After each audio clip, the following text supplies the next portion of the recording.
faithfully conveying value and interpreting great books worldwide.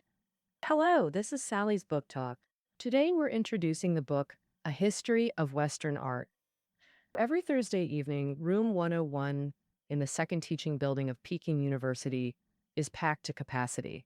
Those without seats stand or even sit cross-legged on the floor. Among them are science students from departments like physics, as well as artsy youths from traditional humanities majors, plus a significant number of off-campus art enthusiasts who've traveled far for one of Beijing University's most famous elective courses. They come for a history of Western art. Many students call it a life-changing course. What makes it so captivating?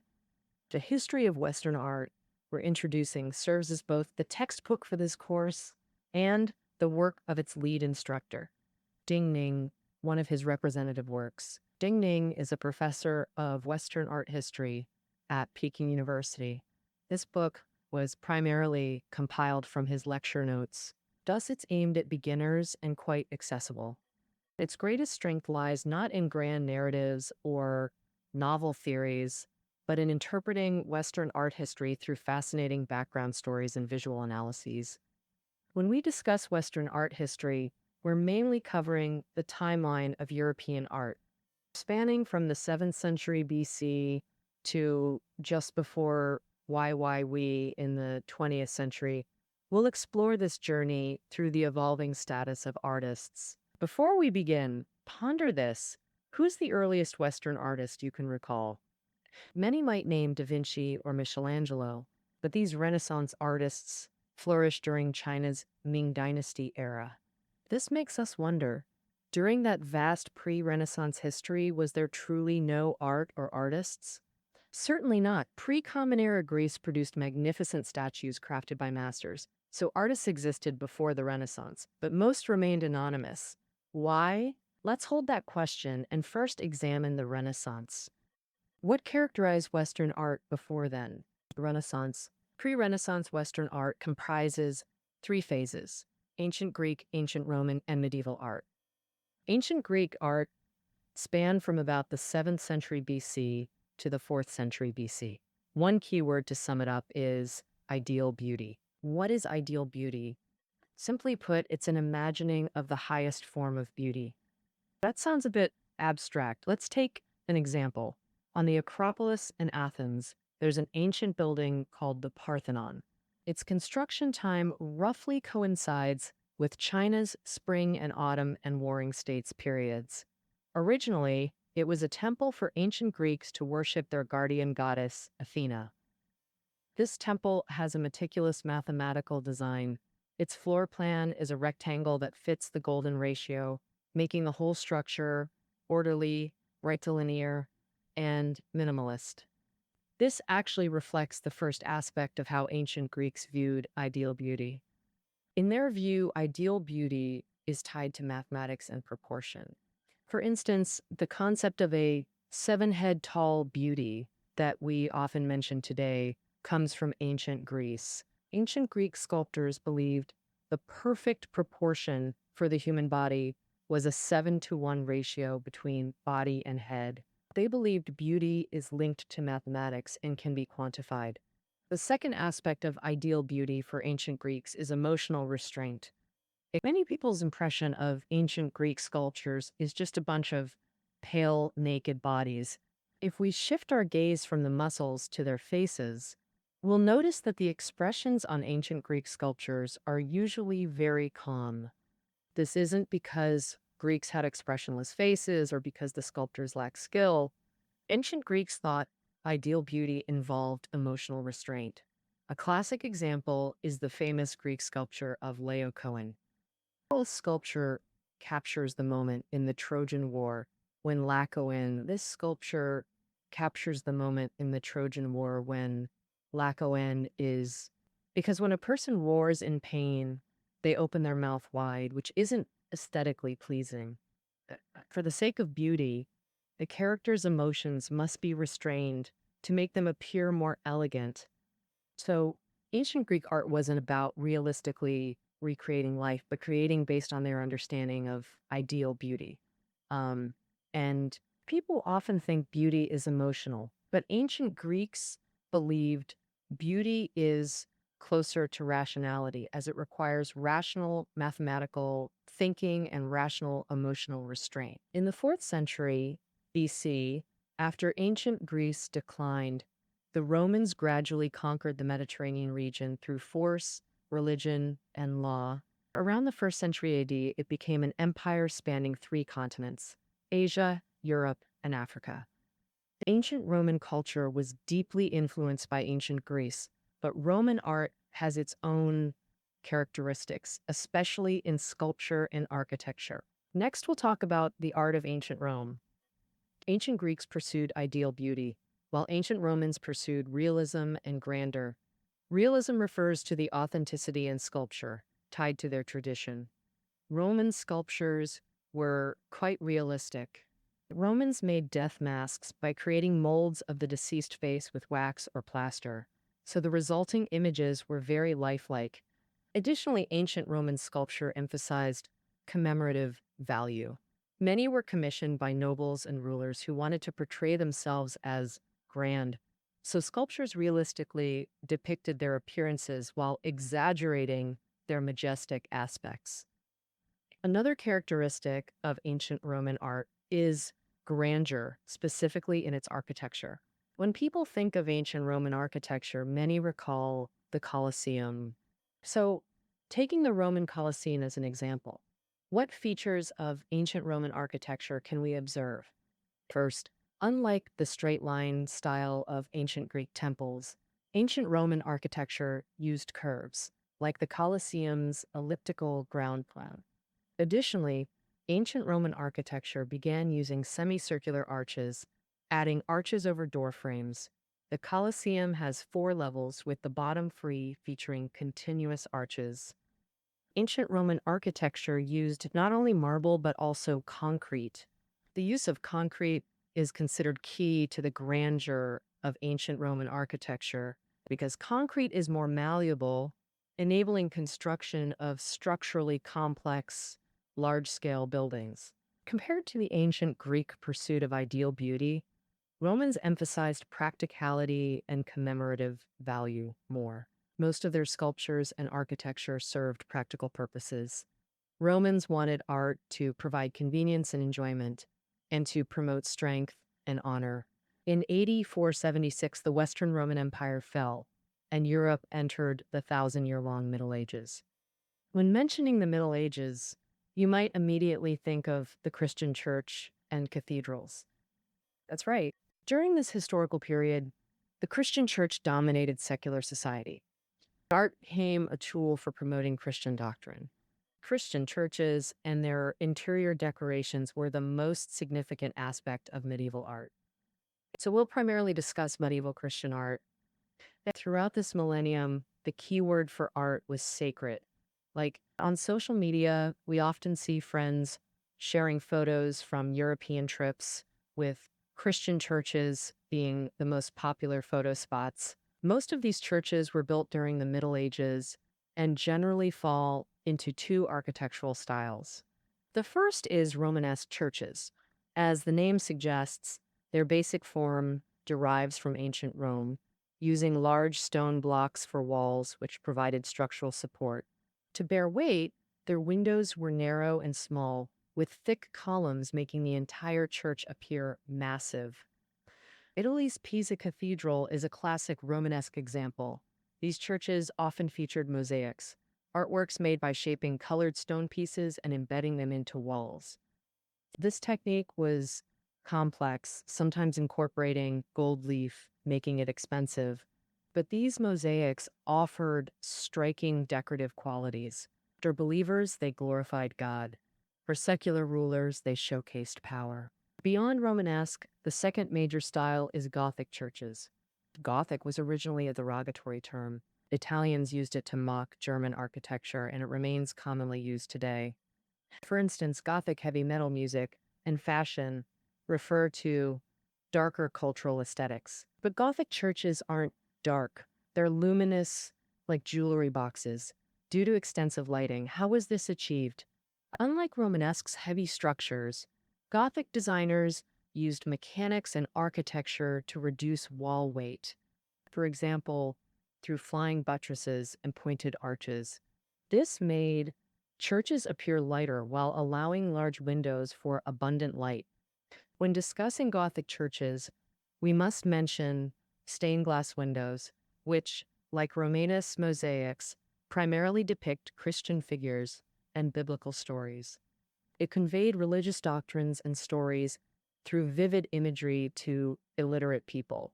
The colorful stained glass windows, refracting light, created a sacred space where believers felt heaven's call. So medieval art pursued divine revelation. But you might ask, if Gothic churches were so luminous, how did they become associated with dark Gothic culture? Actually, since 19th century Romanticism, medieval churches often featured in supernatural stories, gradually giving Gothic a mysterious, dark connotation. Victor Hugo's masterpiece, Notre Dame de Paris, features the cathedral prominently, a quintessential Gothic church. This brings us back to our opening question. Why did few artists leave their names before the Renaissance? For over a millennium, Westerners viewed art as craftsmanship. Artists were artisans like shoemakers or furniture makers, far below writers and poets in status. Today we consider literature, poetry, painting, and sculpture equally as art. But was the distinction really that big? What made writers and poets seem nobler than painters back then? People generally believed drama and poetry purified souls, while other arts merely pleased the eyes. Moreover, drama and poetry required divine inspiration and innate talent. Ancient Greeks thought gods guided writers' and poets' hands, while painters and sculptors could be trained. Thus, pre-Renaissance artworks rarely bore creators' names. This anonymous art history ended with the Middle Ages. Next came the star-studded Renaissance period, marking the start of modern Western art history until the 19th century. Specifically, this includes Renaissance, Baroque, and Rococo art. 19th century art had no unified style, with multiple coexisting schools. What changed from anonymous to named art history? First, the Renaissance. Beginning in the 13th century and ending late 16th century, a 400-year intellectual movement across Europe. The rise of humanism during the Renaissance marked humanity's shift from the divine realm back to the human world. People stopped solely seeking salvation in the afterlife and began caring about their present feelings. This liberation of thought opened the modern era. The Renaissance was a time bursting with masters. It first emerged in Italy. Here, we'll cover just the three most amazing artists: Da Vinci, Michelangelo, and Raphael, known together as the Renaissance masters. Da Vinci was the oldest of the three masters. He wasn't just a great painter and sculptor, but also a writer, physician, mathematician, physicist, and engineer, truly a top-notch polymath. At age 14, Da Vinci studied painting under the famous artist Verrocchio. Later, his painting got so good that his teacher felt outmatched and quit painting for good, sticking only to sculpture. Da Vinci took on painting projects in Florence, Milan, and France, while also diving into inventions like bridge engineering and military weapons. Rumor has it, he invented weapons similar to tanks. With crazy curiosity and scientific zeal, he secretly dissected human bodies to study bone and muscle structures. So his figures are super anatomically accurate. He also researched air and light, giving his paintings intense depth and spatial awareness. Da Vinci's studies on anatomy, air, and light shine brilliantly in his masterpiece, the Mona Lisa. Many mistakenly think Mona Lisa is a full name, but Mona is Italian shorthand for my lady.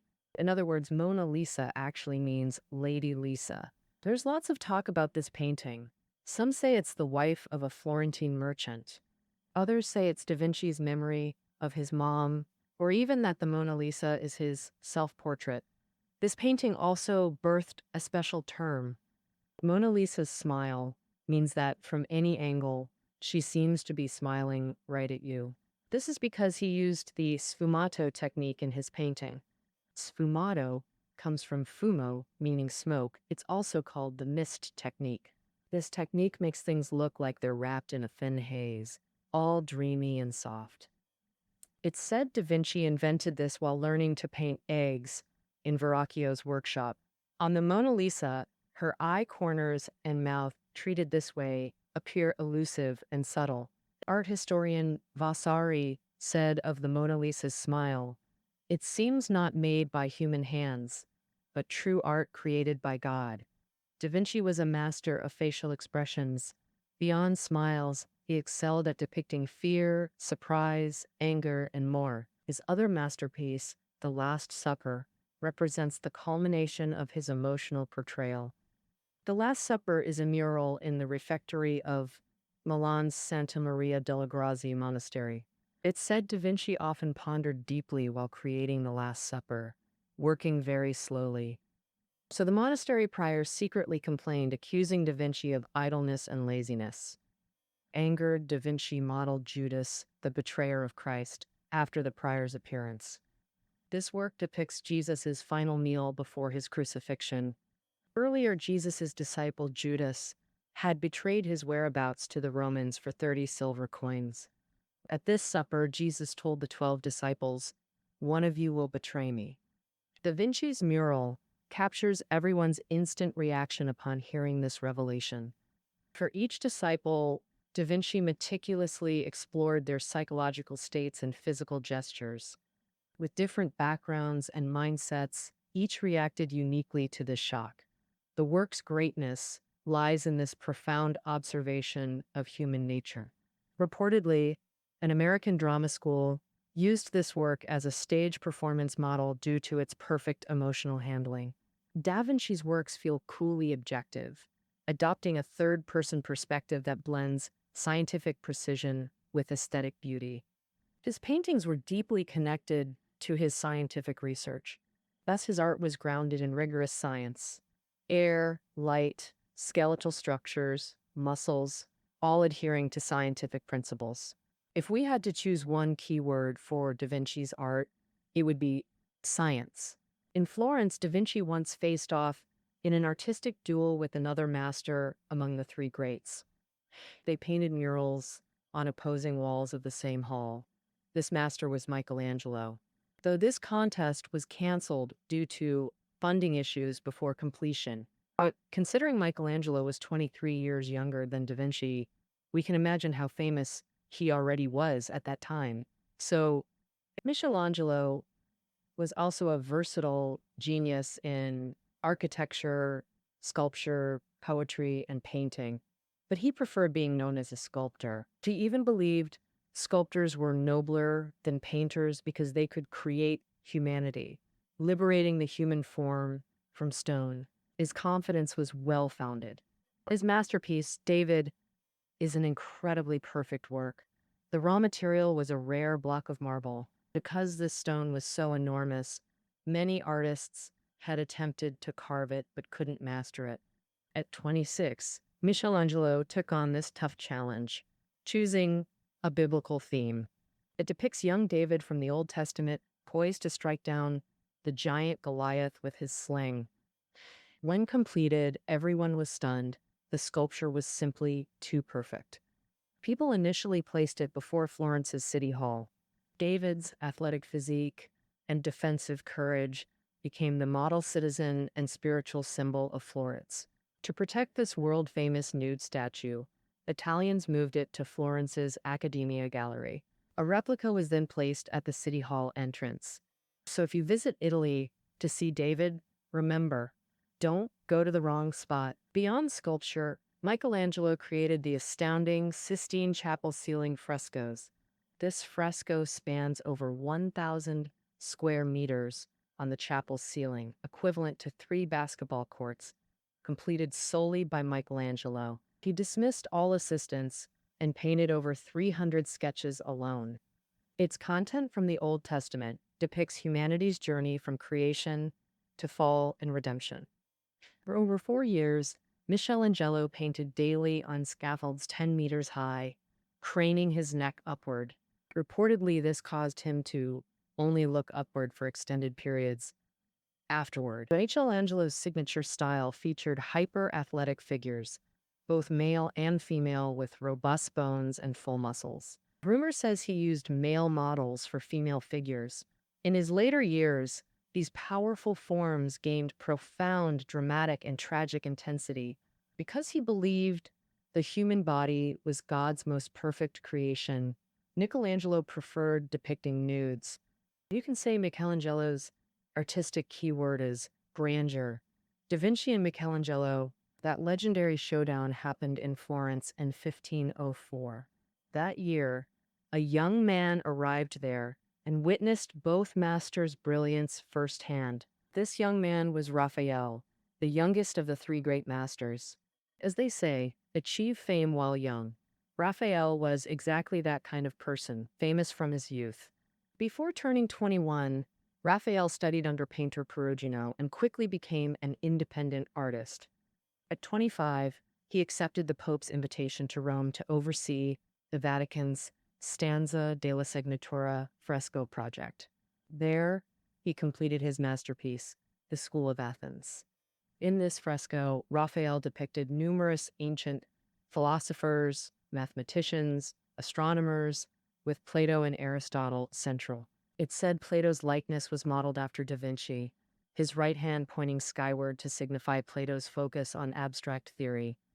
Raphael also portrayed other contemporary artists as ancient Greek sages. He intentionally paid homage to his predecessors, while secretly including his own portrait. Beyond the School of Athens, Raphael's most influential legacy is his Madonna paintings. His Madonnas radiate humanity, approachability, and elegant gentleness. The rumor says he used multiple female models for each Madonna, combining their finest features into his ideal feminine perfection. For heaven envies genius, Raphael died at 37. His epitaph reads, "While Raphael lived, nature feared being outshone by him. When he died, nature was ready to die too." Da Vinci's keyword was science. Michelangelo's was grandeur. Compared to these predecessors, Raphael's keyword should be elegance. Since Raphael included his self-portrait in the School of Athens, you might wonder, how dare artists alter commissioned works? Actually, this was common practice. For example, Michelangelo later painted himself as a damned soul in The Last Judgment.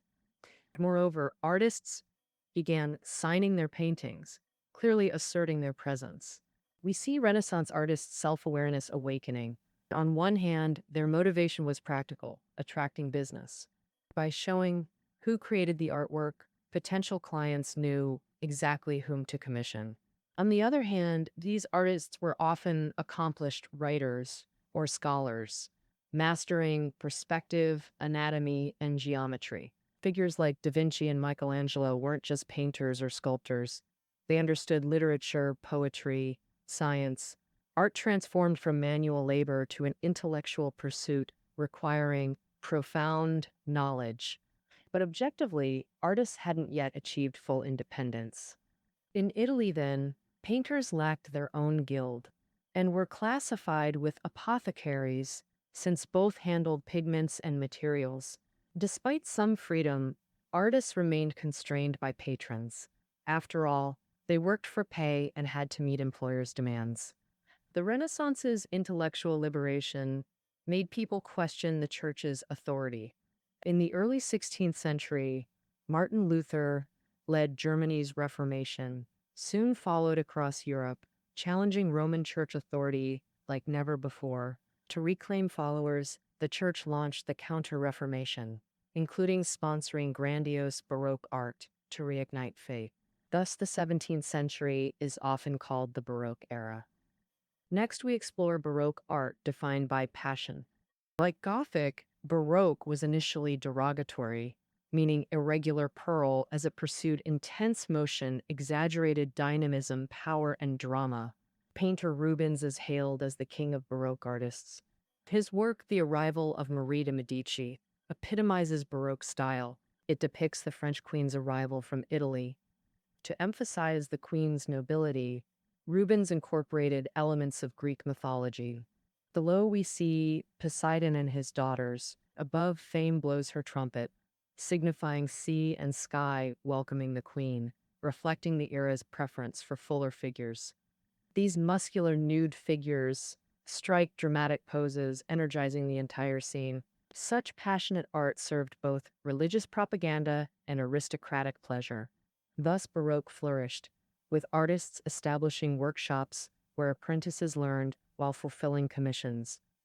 Baroque art's influence spread through Western colonization and missions to the Americas, Southeast Asia, and Qin China, like the Western-style palaces in Beijing's Old Summer Palace featuring Baroque architecture.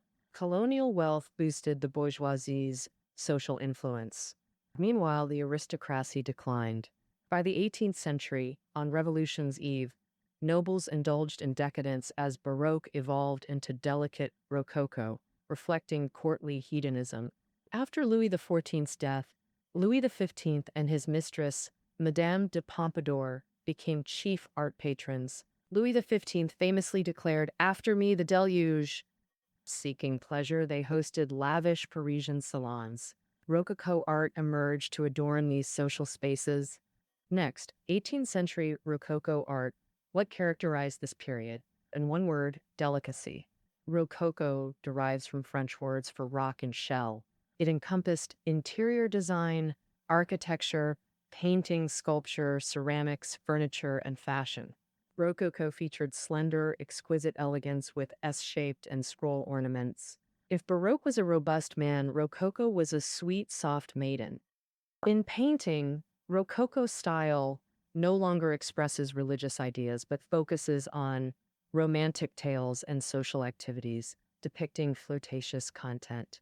These artworks can be quite racy at times, like the oil painting, The Swing. This painting shows a fair-skinned, beautiful girl swinging in a forest, wearing a stylish dress and stockings. The scene freezes at the swing's highest point, where her skirt flies up, exposing her legs. You can even see her thighs. Then we notice a peeping Tom hidden in the bushes below the swing, with an ecstatic expression. From his angle, the view under the girl's skirt is completely unobstructed. More interestingly, this peeping Tom is actually the painting's patron. Paintings like The Swing, with their delicate Rococo style, soft colors, and intricate details, perfectly match the hedonistic tastes of the mobility. Immersed in this light-hearted art, one forgets life's harsh realities, feeling only love and beauty's sweetness, no matter how Rococo art glossed over problems. By the late 18th century, France's crumbling situation couldn't be hidden anymore. The bourgeois revolution was imminent. All right, so far we've covered Western art history from ancient Greece to the late 18th century, where artists evolved from rarely leaving names to awakening self-awareness in the Renaissance. To summarize with keywords, ancient Greece's ideal beauty, Rome's grandeur, the Middle Ages' sacredness, the Renaissance's awakening, Baroque's passion, and Rococo's delicacy. After the 19th century, art styles became less unified. In the next episode, I'll detail the complex Western art history from the 19th to the 20th century. All right, that wraps up our interpretation of Western art history. Keynotes are below the audio. See you tomorrow.